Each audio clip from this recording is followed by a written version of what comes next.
ભાઈ સમજાય છે? અડોલ્ફ હિટલરનો આદર્શ, લંકાપતિ રાજા રાવણનો આદર્શ,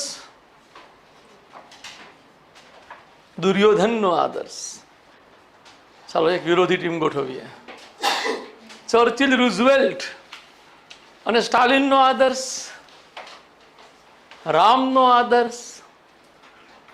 વાત સાચી લાગે ને મને? છોકરો આદર્શ ને સાચા સારા પણ હોઈ શકે, મારા બધા ખોટા ખરાબ પણ હોઈ શકે. અમુક લોકો સુલતાન મિર્ઝામાં પોતાની જાતને જોતા હોય તો સુલતાન મિર્ઝા થોડી કોઈ લીગલ પર્સનાલિટી હતો. બરાબર. આપણો આદર્શ કોણ તો કે સુલતાનભાઈ, જેનાથી વ્યક્તિ પ્રેરિત થાય. અહીંથી આપણે છોકરાઓ પહેલા આદર્શની વ્યાખ્યા શીખીશું.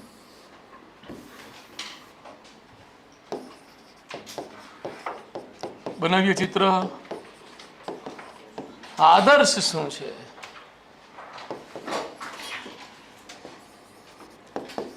એ સ્થિતિ કે અવસ્થા છે, એ સ્થિતિ કે અવસ્થા છે કે જેને પ્રાપ્ત કરવા માટે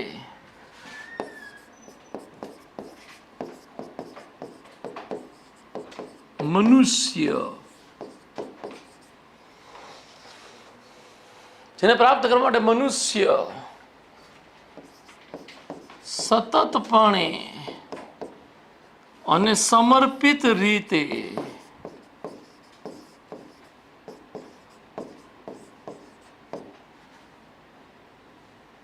પ્રયત્નશીલ હોય છે.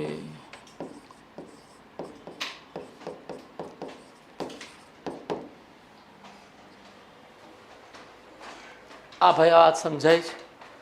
મેં સેન્ટ્રલ પોઈન્ટ કોને બનાવ્યો? આદર્શ કેવી બાબત થઈ જાય તો સબ્જેક્ટિવ મેટર. સબ્જેક્ટિવ મેટર છે ને.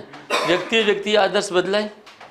કોઈનો આદર્શ કૃષ્ણ છે, કોઈનો આદર્શ રામ છે, કોઈ મારા જેવા છે. રામ અને કૃષ્ણ બંનેને હારે લઈને ચાલે.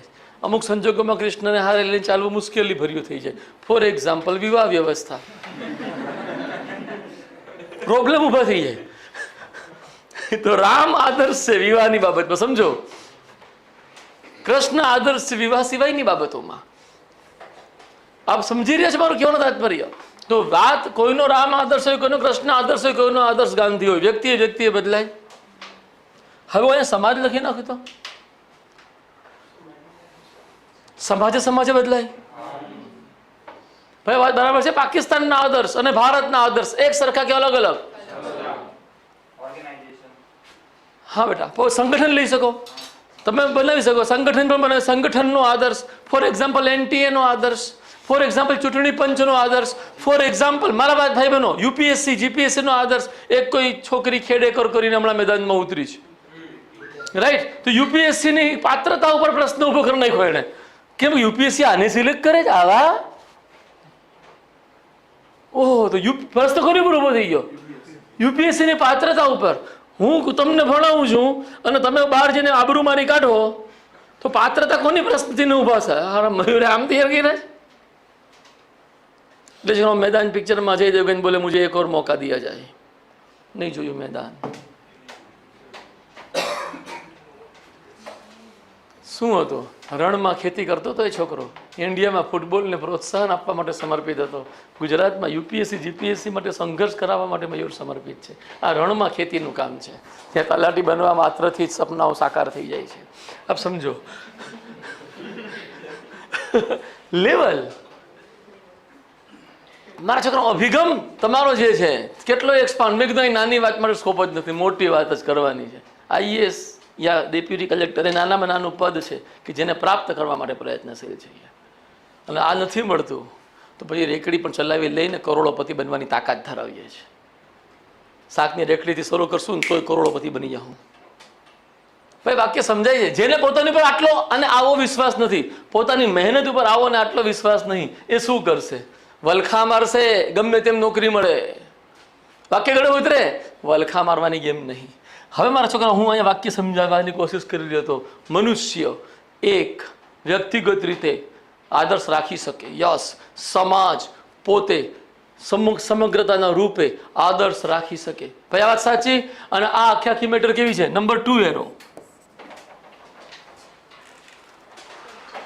આદર્શ એક રીતે વ્યક્તિનિષ્ઠ વિષય છે, બાબત છે, વિષય છે નહીં. આદર્શ એક રીતે વ્યક્તિનિષ્ઠ બાબત છે. અને એટલે જ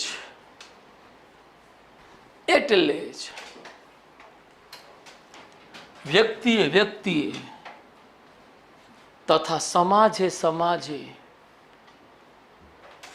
જુદા જુદા આદર્શ જોવા મળે છે. એરો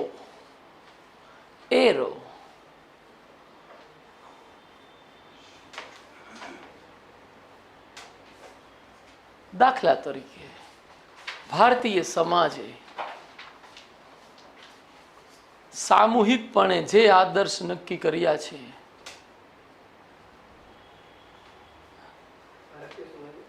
ભારતીય સમાજે, આપણે એક્ઝામ્પલ વ્યક્તિગત નથી લઈએ, વ્યક્તિગત તારું લઈ શકો, મારું લઈ શકો.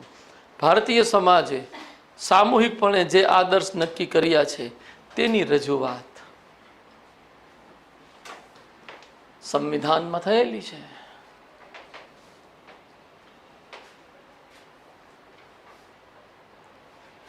બોલો, દરેક દેશનું સંવિધાન અલગ અલગ કે એક સરખું? તો એ સંવિધાનના આદર્શો પણ અલગ અલગ કે એક સરખા? ભાઈ આખી વાત સમજાઈ રહી છે. આદર્શ એક વ્યક્તિનિષ્ઠ બાબત છે અને વ્યક્તિએ સમાજે બદલાય. આપણા બંધારણ હેઠળ આપણા આદર્શો કયા? આમુખમાં રજૂ થયા છે. હાલો નામ બોલતા જઈએ. લોકતંત્ર એક આદર્શ છે, સમાજવાદ, બિન સાંપ્રદાયિકતા, પછી એકતા અને અખંડિતતા, બંધુતા, ન્યાય, સ્વતંત્રતા. ભારત સરકાર કઈ અવસ્થા કે સ્થિતિ પ્રાપ્ત કરવા માંગે છે? હું જવાબ આપીશ મારા છોકરાઓ. એક એવો સમાજ કે જ્યાં લોકતાંત્રિકપણું, બિન સાંપ્રદાયિકતા સાથે હોય તથા જ્યાં ન્યાય, સ્વતંત્રતા, સમાનતા અને બંધુતા સ્થાપિત થયેલી હોય. ભાઈ એ અવસ્થા માટે ભારત સરકાર સંઘર્ષ કરી રહી છે કે નહીં? હવે સમજાઈ ગયું. હવે આ આદર્શ કઈ રીતે ઘડાય એના સિદ્ધાંતો છે.